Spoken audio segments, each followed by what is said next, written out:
Aku, Sumarni, 40 tahun. Janda 7 tahun. Hidupku tenang, sampai seorang anak muda datang menyewa kamar dan tanpa sadar, menyewa kembali ruang hatiku yang lama terkunci. Namaku Sumarni, usia 40 tahun, dan aku sudah 7 tahun menjanda. Suamiku almarhum Ferdi meninggalkan satu-satunya peninggalan berharga. Sebuah rumah kos dengan delan kamar di pinggir kota kecil ini. Dari tempat inilah aku menghidupi diriku. Hidupku sederhana, rutinku membosankan, dan aku dikenal sebagai janda yang dingin dan cuek. Aku jarang tertawa, jarang keluar, dan jarang berbicara banyak dengan para penghuni kosku, kecuali kalau mereka telat bayar. Suatu sore di bulan Juni, datanglah seorang pemuda membawa tas ransel lusuh dan wajah lelah. Ia memperkenalkan dirinya dengan sopan. Saya Gibran, Bu, mahasiswa baru di universitas sebelah. Dari caranya bicara, aku tahu anak ini bukan tipe yang banyak omong. Bajunya sederhana, matanya jujur. Ia bilang ingin menyewa kamar paling murah. Aku sempat ragu, tapi entah kenapa aku mengangguk saja. Mungkin karena ada ketulusan di matanya, atau mungkin karena wajahnya mengingatkanku pada almarhum Ferdi sewaktu muda. Tenang, tapi tegas. Sebulan berlalu dengan cepat. Gibran selalu tampak sibuk belajar, jarang keluar malam dan beberapa kali aku melihatnya membantu tetangga tanpa diminta. Tapi ketika waktu pembayaran kos tiba, ia hanya berdiri di depan pagar rumahku sambil menunduk. Maaf, Bu Sumarni, saya belum bisa bayar sekarang. Katanya pelan, suaranya gemetar. Beasiswa saya belum cair. Aku menatapnya tajam, mencoba menutupi rasa iba yang tiba-tiba muncul. Saya kasih waktu seminggu, Gibran. Jangan lebih dari itu. Ia mengganggu wajahnya tertunduk. Ada perasaan aneh di dadaku saat itu antara iba dan kesal. Aku tahu aku harus tegas, tapi hatiku seperti menolak memarahi anak itu. Malamnya aku duduk di beranda sendirian. Angin bertiup lembut, tapi pikiranku kacau. Entah kenapa bayangan wajah Gibran terus muncul. Aku merasa bersalah telah menegurnya dengan nada keras. Tapi aku tak mau terlihat lemah di depan penghuni kos lain. Dalam hati kecilku, aku tahu mungkin aku hanya ingin ada seseorang yang bisa membuat rumah ini terasa hidup lagi. Sudah seminggu berlalu sejak aku menegur Gibran tentang uang kos yang belum dibayar. Dalam hati aku berharap ia segera datang membayar. Tapi di sisi lain aku juga takut kalau ia benar-benar pergi. Entahlah rumah kos ini jadi terasa sepi tanpanya. Aku bahkan sering tanpa sadar memperhatikan kamarnya dari jendela, seolah menunggu sesuatu yang tak ku ketahui. Sore itu aku akhirnya memutuskan untuk menagihnya. Aku berjalan menuju kamar Gibran dengan langkah mantap membawa buku catatan pembayaran di tangan. Namun langkahku terhenti di depan pintu gerbang kecil kos-kosan. Di sana, di bawah cahaya jingga matahari yang hampir tenggelam, kulihat Gibran sedang berjongkok di pinggir jalan memberikan sebungkus nasi kepada seorang pengemis tua yang duduk bersandar di dinding.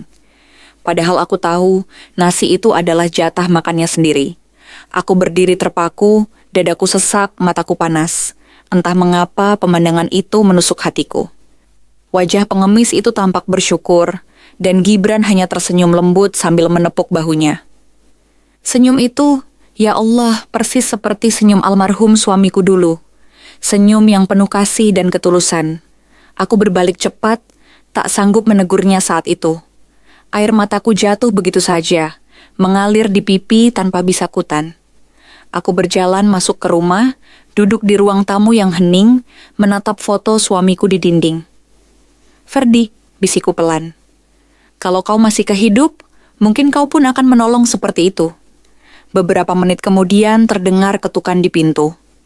Aku cepat menghapus air mata. Saat kubuk, Gibran berdiri di sana dengan wajah penuh penyesalan. Bu Sumarni, saya belum bisa bayar, tapi saya siap melakukan apapun untuk menggantikan uang kos itu, katanya dengan suara rendah, nyaris bergetar. Aku ingin bicara, tapi lidahku keluh. Aku hanya menatapnya lama lalu berkata singkat, masuk saja. Ia tampak bingung tapi menurut.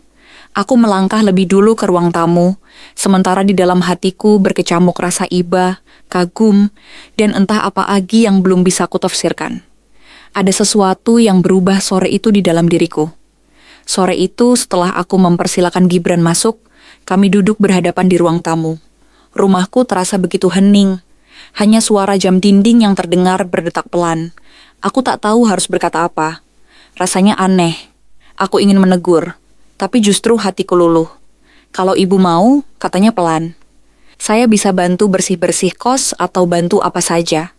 Saya malu terus menunda bayar. Tengah. Aku menatapnya lama. Tatapan matanya jujur, polos, tapi juga penuh tekad. Ya sudah, jawabku singkat. Mulai besok bantu saya bersihkan halaman. Sejak hari itu, Gibran sering datang ke rumahku setiap pagi. Ia menyapu halaman, mengepel lantai, bahkan membetulkan keran yang bocor. Aku semula hanya ingin memberinya pekerjaan supaya ia tak merasa berutang. Tapi perlahan aku malah menanti kehadirannya setiap hari. Ada rasa tenang tiap kali mendengar suaranya memanggil. Bu Sumarni, sapu di mana ya? Atau saat ia tertawa kecil setelah tanpa sengaja menjatuhkan ember. Suara itu seperti angin segar yang lama hilang dari rumah ini. Hari demi hari kami jadi lebih sering mengobrol. Ia bercerita tentang perjuangannya kuliah dengan beasiswa, tentang ibunya di kampung yang menjual sayur di pasar, dan tentang mimpinya menjadi dosen suatu hari nanti. Aku mendengarkan dengan saksama, kadang sambil membuatkan teh hangat. Entah kenapa aku merasa nyaman. Aku sudah lama tak merasa seperti ini. Didengarkan, diajak bicara tanpa pamrih, dan dihargai. Suatu sore saat ia hendak pulang, aku berkata pelan, Gibran, kamu anak baik, tapi jangan terlalu keras pada dirimu. Tuhan tahu niat seseorang. Ia tersenyum dan menunduk. Kalau bukan karena ibu, saya mungkin sudah diusir dari sini. Terima kasih sudah baik. Kalimat itu membuat dadaku bergetar. Aku hanya mengangguk tak berani menatap wajahnya terlalu lama. Malam itu aku tak bisa tidur. Di kamar aku menatap langit-langit dan bertanya pada diri sendiri apa yang sedang aku rasakan. Rasa itu hangat, lembut, tapi juga menakutkan. Aku takut jatuh cinta lagi. Aku takut dicemooh karena usia. Tapi di sisi lain, aku merindukan kedekatan yang lama hilang. Mungkin inilah awal dari sesuatu yang tak kusangka akan terjadi. Hari itu hujan turun sejak pagi. Udara dingin menusuk membuat rumah kos terasa lembab dan sepi. Para penghuni lain jarang keluar, tapi seperti biasa, Gibran tetap datang membawa sapu dan ember. Saya bantu bersihkan teras, Bu, katanya sambil tersenyum di bawah payung yang sudah bolong di ujungnya. Aku memandangnya dari jendela. Ada sesuatu di dadaku yang bergetar. Ia basah kuyup, tapi wajahnya tetap tenang. Saat aku membukakan pintu, aku tanpa sadar berkata, "Masuklah dulu, nanti masuk angin." Gibran sempat menolak, tapi akhirnya menurut. Ia duduk di kursi ruang tamu sementara aku menyiapkan handuk kecil dan teh hangat. Saat ia menyeka rambutnya dengan handuk yang kuberikan, aku melihat wajahnya dengan lebih dekat. Wajah yang jujur, polos tapi penuh tanggung jawab. Kami duduk berdua di ruang tamu yang hening mendengar suara hujan mengetuk genting. Ia bercerita tentang kampung halamannya di desa kecil dekat pegunungan. Tentang ayahnya yang sudah lama meninggal, dan ibunya yang sendirian di rumah bambu. Saya ingin bisa sukses supaya bisa bangunkan ibu rumah, katanya lirih. Aku menatapnya dengan mata berkaca. Kamu anak yang berbakti, Gibran, ucapku pelan. Semoga Allah memudahkan jalanmu. Ia tersenyum dan menatapku lama. Tatapan yang lembut tapi dalam membuat jantungku berdebar tanpa alasan. Untuk pertama kalinya setelah sekian tahun, aku merasa diperhatikan lagi. Rasanya aneh, tapi juga menenangkan.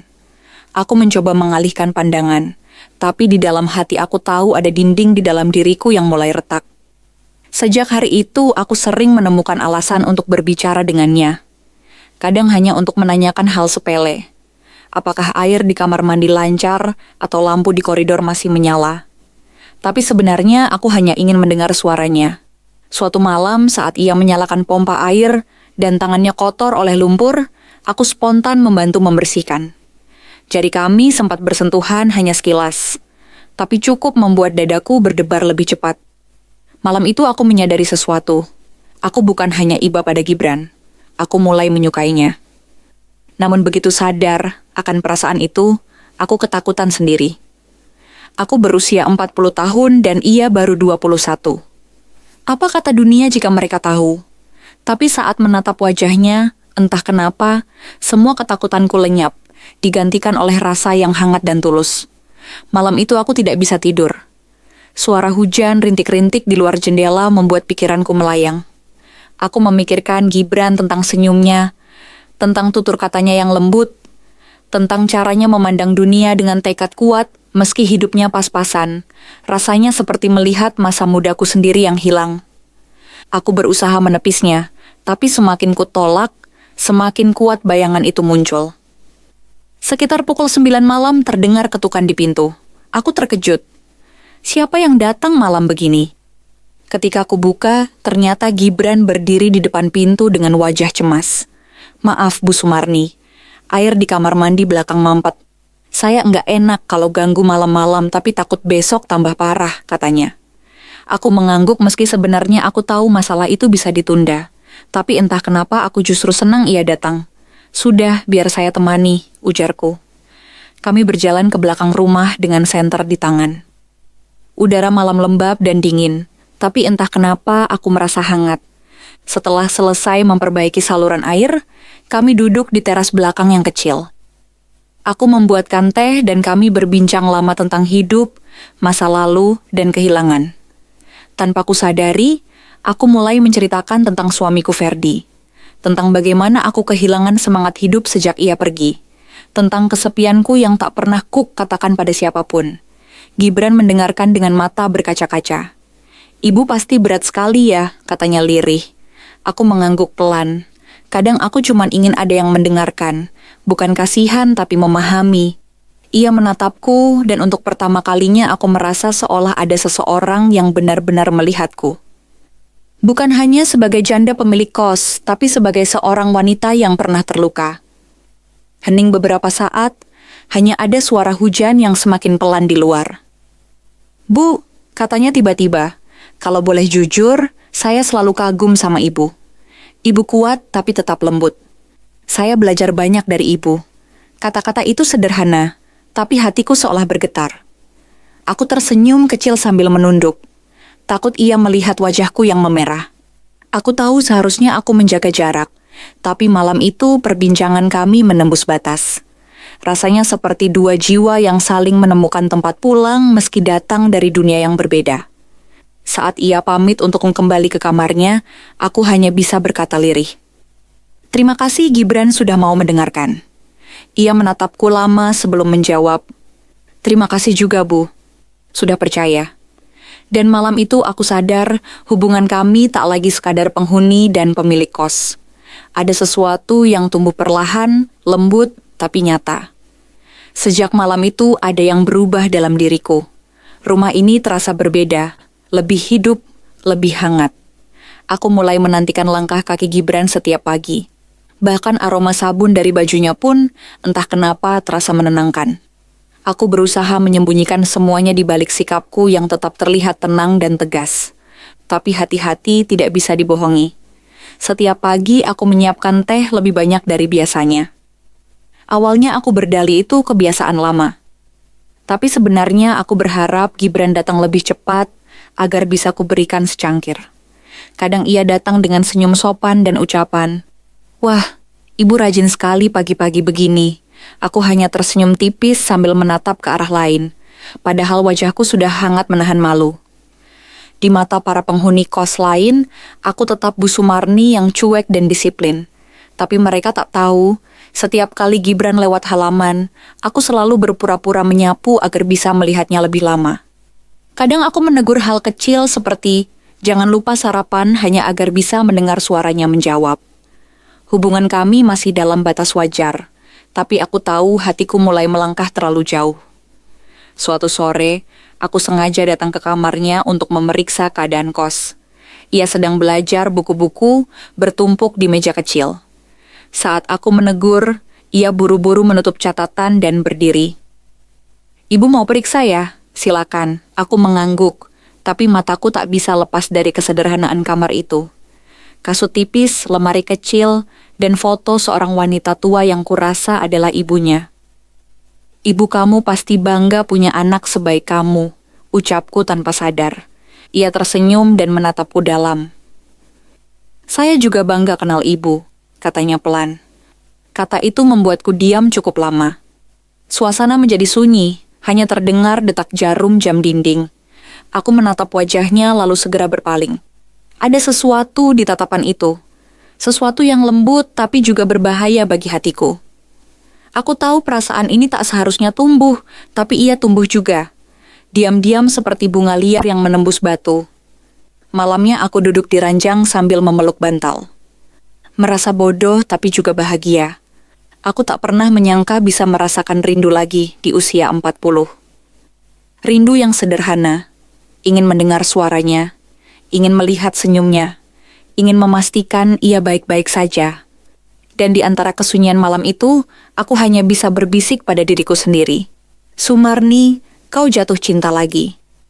Beberapa minggu terakhir, aku sudah tak sanggup lagi berpura-pura cuek. Setiap kali Gibran batuk kecil, aku langsung mengantarkan air hangat. Saat ia terlihat letih sepulang kuliah, aku menawarkan makan malam. Semua itu kulakukan tanpa alasan yang jelas. Tapi hati kecilku tahu, aku hanya ingin menjaganya.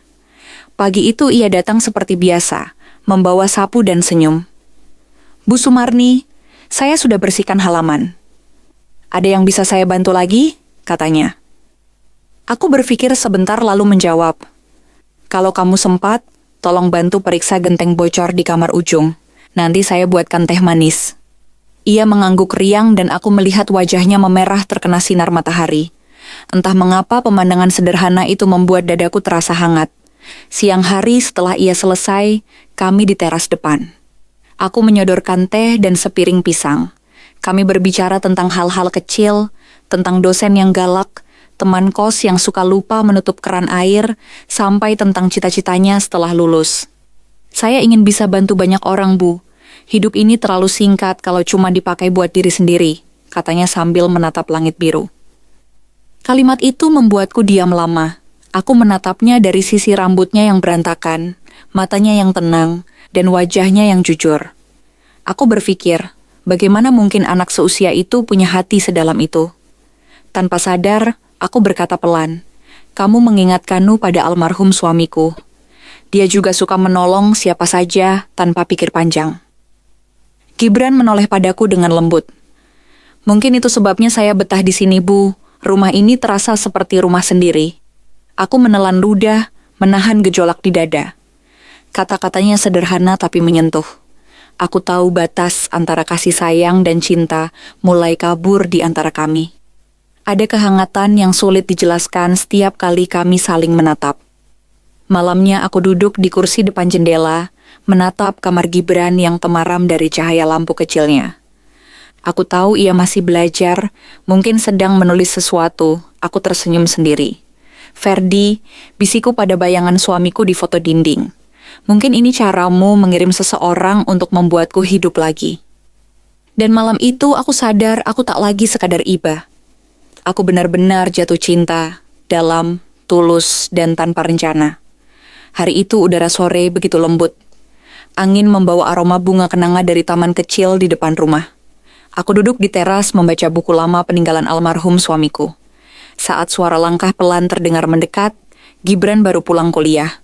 Wajahnya lelah, tapi senyumnya masih sama, tulus dan menenangkan. "Ibu belum makan ya?" tanyanya sambil duduk di anak tangga. "Tadi saya lewat warung beli 2 bungkus nasi uduk. Kalau ibu mau, saya bagi." Aku menatapnya terharu. Pemuda itu masih menunggak uang kos. Tapi justru ia yang membawakan makanan untukku. "Kamu ini," kataku lembut. "Harusnya simpan buatmu saja." Ia hanya tertawa. "Kalau dimakan berdua rasanya lebih enak, Bu." Kami pun makan bersama di teras tanpa banyak bicara. Suara sendok dan jangkrik di kejauhan mengisi keheningan di antara kami. Sederhana tapi rasanya hangat sekali. Aku lupa sudah berapa tahun tak ada yang menemani makan malamku seperti ini. Di sela-sela diam itu, aku memberanikan diri bertanya, "Gibran, kamu gak punya pacar di kampus?" Ia menggeleng sambil tersenyum. "Belum, Bu, saya belum siap. Lagi pula, belum ada yang saya rasa pas." Aku mengangguk pelan, menunduk menutupi wajah yang mulai panas. Ada perasaan aneh antara malu dan bahagia. Setelah makan, ia membantu membereskan piring. Lalu kami duduk lagi di depan rumah. Aku memberanikan diri bicara. Gibran, kamu tahu enggak? Sudah lama sekali ibu nggak merasa tenang begini. Kadang kalau lihat kamu semangat dan jujur begitu, ibu merasa seperti melihat masa muda ibu dulu. Ia menatapku lama, matanya lembut dan hangat. Kalau begitu saya bersyukur, Bu, karena saya pun selalu merasa tenang kalau dekat ibu. Aku terdiam. Kalimat itu sederhana tapi mengguncang hatiku. Kami berdua sama-sama menatap ke arah langit. Pura-pura tak saling sadar bahwa dada kami sama berdebar. Dalam keheningan itu, aku ingin mengaku bahwa aku jatuh cinta padanya. Tapi lidahku keluh. Yang keluar hanyalah terima kasih sudah membuat ibu bahagia hari ini. Ia tersenyum kecil. Justru saya yang berterima kasih, Bu, karena ibu nggak pernah membuat saya merasa kecil. Aku memberanikan diri untuk memeluknya. Namun entah mengapa aku malah mendorongnya, yang membuat dia langsung senyum dan berkata, "Ibu mau," katanya. Sambil senyum tipis. Aku benar-benar tidak bisa menahannya lagi. "Tumpahin di dalam aja, Gibran." "Ibu siap kok," kataku dengan suara serak. "Kalau sudah keluar, basahin lagi ya, mumpung lagi melakukan." Yang bikin aku ketagihan, dia mengunyah ujung susuku yang kenyal, yang membuat Gibran seperti orang kelaparan saat memakannya. Sungguh malam itu sangat nikmat. Ketika sudah selesai dan sama-sama puas, ia langsung pamit pulang. Ketika ia pamit, aku hanya menatap punggungnya yang perlahan menjauh. Dan malam itu untuk pertama kalinya aku berdoa, bukan untuk kesembuhan luka masa lalu, tapi agar perasaan ini tidak menyakitinya. Hari-hari berlalu dengan cepat, tapi setiap harinya terasa hangat bagiku. Rumah kos yang dulu sunyi, kini penuh tawaringan, suara langkah, dan obrolan kecil yang membuat hatiku hidup lagi. Aku merasa seperti wanita yang baru menemukan arti kehadiran dan semua itu karena Gibran. Suatu sore aku melihatnya duduk di bawah pohon mangga belakang rumah sambil menulis sesuatu di buku catatan. Angin sore berhembus pelan, menyingkap sedikit rambutnya yang berantakan. Aku mendekat dengan alasan hendak memeriksa taman. "Belajar apa, Gibran?" tanyaku lembut. Ia menoleh dan tersenyum kecil. "Bukan belajar, Bu. Saya menulis surat untuk siapa?" tanyaku penasaran. Ia menunduk sebentar, lalu menjawab pelan. "Untuk seseorang yang saya kagumi, tapi belum tentu berani saya sampaikan." Aku tertegun. Ada perasaan hangat sekaligus cemas mengalir di dadaku. Siapa yang ia maksud? Mungkin gadis kampusnya. Tapi sebelum sempat berpikir jauh, ia menatapku dan berkata, "Kadang rasa hormat bisa berubah jadi rasa sayang." "Ya, Bu."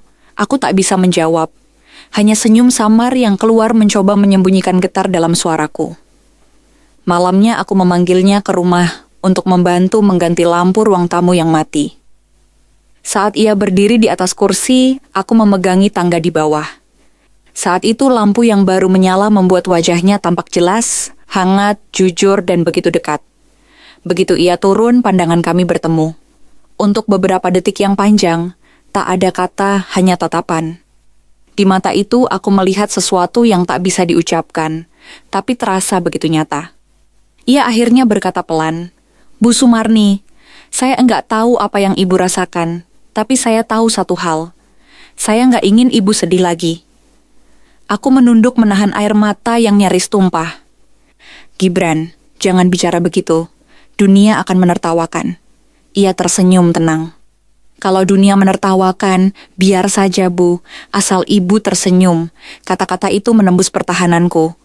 Aku menangis pelan bukan karena sedih, tapi karena lega. Akhirnya perasaan itu tak lagi harus kusimpan sendirian. Aku menatapnya dengan mata basah. "Kamu tahu, Gibran, sudah lama sekali aku tak merasa hidup seperti ini." Ia mendekat perlahan lalu menunduk penuh hormat. "Saya nggak berani janji apa-apa, Bu. Tapi saya ingin jaga ibu." Sore itu tanpa ada pelukan atau janji, kami tahu ada cinta yang lahir dari kesederhanaan. Bukan dari rayuan, tapi dari kepedulian yang tulus. Beberapa bulan berlalu setelah sore yang mengubah hidupku itu. Sejak hari kami saling mengungkapkan perasaan. Semuanya berjalan perlahan tapi pasti. Gibran tetap menghormati jarak. Namun setiap tindakan kecilnya selalu membuatku merasa dihargai, membawakan sarapan ke beranda, memperbaiki genteng bocor, atau sekadar menemani minum teh sore sambil bercerita tentang kuliahnya. Hubungan kami menjadi pembicaraan para penghuni kos. Beberapa menyindir, beberapa iri, tapi kami tak peduli. Aku sudah terlalu lama hidup dalam bayangan masa lalu, dan kini aku ingin berjalan di bawah cahaya kebahagiaan. Walau sederhana, Gibran tetap tekun kuliah, dan aku diam-diam mulai menabung dari hasil sewa kos, berencana membantunya kelak membuka usaha sendiri.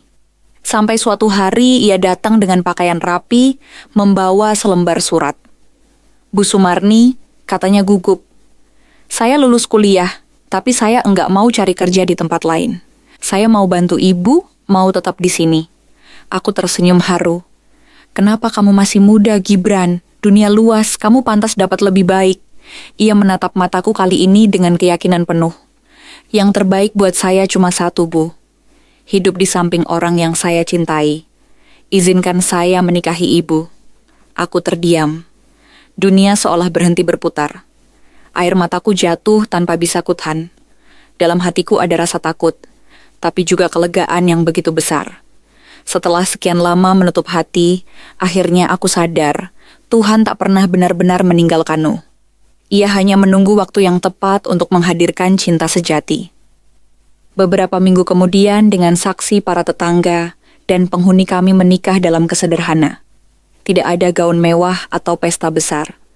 Hanya doa yang tulus dan senyum yang tak berhenti mengembang. Setelah itu kami membangun usaha kos bersama, menambah kamar baru, dan membuka warung kecil di depannya. Kini setiap pagi aku terbangun di samping Gibran, menatap wajahnya yang tenang, dan dalam hati aku selalu berbisik, ternyata cinta sejati bukan tentang usia, bukan pula tentang status, tapi tentang siapa yang mau bertahan di saat dunia meninggalkan. Dan di dalam pelukan lelaki muda itu, aku akhirnya menemukan rumah yang sesungguhnya tempat di mana aku diterima, dicintai, dan dihargai apa adanya.